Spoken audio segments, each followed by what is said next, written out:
మిథున రాశి 2025 ఆగస్టు నుంచి 2026 మార్చి వరకు ప్రధాన గ్రహ మార్పులు, ఫలితాలు పరిహారాలు. గురు గ్రహం 2025 మే 15 నుంచి అక్టోబర్ 19 మరియు డిసెంబర్ 6 2025 నుండి సంవత్సరం అంతా మిథున రాశిలో ఉంటుంది. ఈ సమయంలో పరువు పోయే సూచనలు, అన్ని పనుల్లో ఆలస్యం, ఎంత పొదుపు చేసినా ఆర్థిక నష్టం, కుటుంబంలో ఒకదాని తర్వాత ఒకటి సమస్యలు ఎదురయ్యే సూచనలు ఉన్నాయి. శని సంవత్సరం మొత్తంలో కూడా మీన రాశిలో శని సంచారం ఉంటుంది.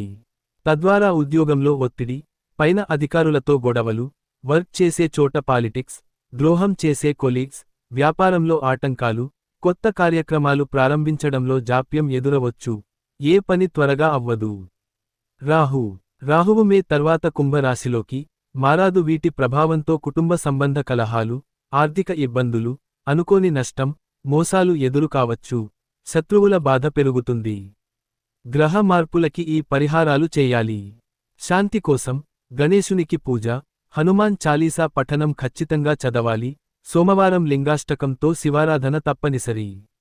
ఆరోగ్య పరిరక్షణ కోసం సుబ్రహ్మణ్య స్వామి సమీపంలో పూజ, ప్రతిరోజూ తులసి మొక్క దగ్గర పూజా దీపం వెలిగించడం, దగ్గరలో ఉన్న పుట్టకి పూజ చేయడం వల్ల శుభ ఫలితాలు ఇస్తుంది.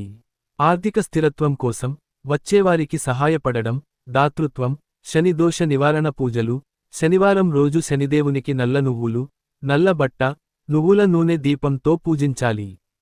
కుటుంబ సభ్యులతో వాదనలు మానుకోవడం మంచిది. మానసిక ఉత్తేజం కోసం ధ్యానం చేయడం తప్పనిసరి. మరిన్ని విషయాలు తెలుసుకోవడానికి ఈ ఛానెల్ సబ్స్క్రైబ్ చేసుకోండి.